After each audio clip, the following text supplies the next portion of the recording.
छुआछूत के विरुद्ध संघर्ष। भाषण करते हुए आम्बेडकर ने कहा था, छुआछूत गुलामी से भी बदतर है। आम्बेडकर बड़ौदा के रियासत राज्य द्वारा शिक्षित थे, अतः उनकी सेवा करने के लिए बाध्य थे। उन्हें महाराजा गायकवाड़ का सैन्य सचिव नियुक्त किया गया, लेकिन जातिगत भेदभाव के कारण कुछ ही समय में उन्हें यह नौकरी छोड़नी पड़ी। उन्होंने इस घटना को अपनी आत्मकथा वेटिंग फॉर अ वीजा में वर्णित किया। इसके बाद उन्होंने अपने बढ़ते परिवार के लिए जीविका साधन खोजने के पुनः प्रयास किए, जिसके लिए उन्होंने लेखाकार के रूप में व एक निजी शिक्षक के रूप में भी काम किया और एक निवेश परामर्श व्यवसाय की स्थापना की, किंतु ये सभी प्रयास तब विफल हो गए जब उनके ग्राहकों ने जाना कि ये अछूत हैं।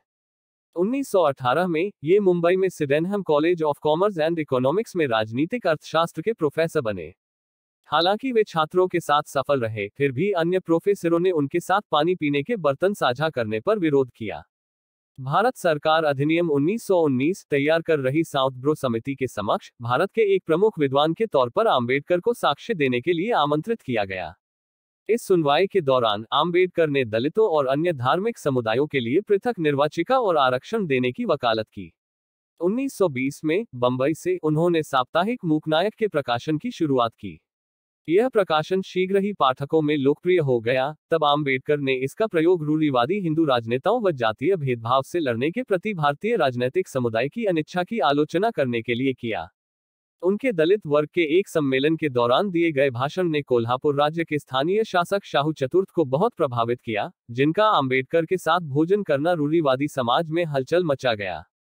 बॉम्बे उच्च न्यायालय में विधि का अभ्यास करते हुए उन्होंने अछूतों की शिक्षा को बढ़ावा देने और उन्हें ऊपर उठाने के प्रयास किए। उनका पहला संगठित प्रयास केंद्रीय संस्थान बहिष्कृत हितकारिणी सभा की स्थापना था, जिसका उद्देश्य शिक्षा और सामाजिक आर्थिक सुधार को बढ़ावा देने के साथ ही अवसादग्रस्त वर्गों के रूप में संदर्भित बहिष्कार के कल्याण करना था। दलित अधिकारों की रक्षा के लिए उन्होंने मूकनायक, बहिष्कृत भारत, समता, प्रबुद्ध भारत और जनता जैसी 5 पत्रिकाएं निकाली। सन 1925 में उन्हें बंबई प्रेसिडेंसी समिति में सभी यूरोपीय सदस्यों वाले साइमन कमीशन में काम करने के लिए नियुक्त किया गया। इस आयोग के विरोध में भारत भर में विरोध प्रदर्शन हुए, जहां इसकी रिपोर्ट को अधिकतर भारतीयों द्वारा अनदेखा कर दिया गया। आम्बेडकर ने अलग से भविष्य के संवैधानिक सुधारों के लिए सिफारिश लिखकर भेजी। जय स्तंभ, कोरेगांव भीमा में डॉक्टर बाबा साहब आम्बेडकर एवं उनके अनुयायी 1 जनवरी 1927। द्वितीय आंग्ल मराठा युद्ध के अंतर्गत 1 जनवरी 1818 को हुई कोरेगांव की लड़ाई के दौरान मारे गए भारतीय महार सैनिकों के सम्मान में आम्बेडकर ने 1 जनवरी 1927 को कोरेगांव विजय स्मारक जयस्तंभ में एक समारोह आयोजित किया।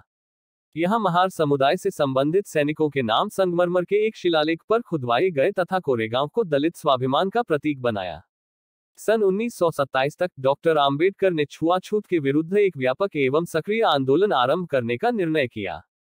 उन्होंने सार्वजनिक आंदोलनों, सत्याग्रहों और जुलूसों के द्वारा पेयजल के सार्वजनिक संसाधन समाज के सभी वर्गों के लिए खुलवाने के साथ ही उन्होंने अछूतों को भी हिंदू मंदिरों में प्रवेश करने का अधिकार दिलाने के लिए संघर्ष किया।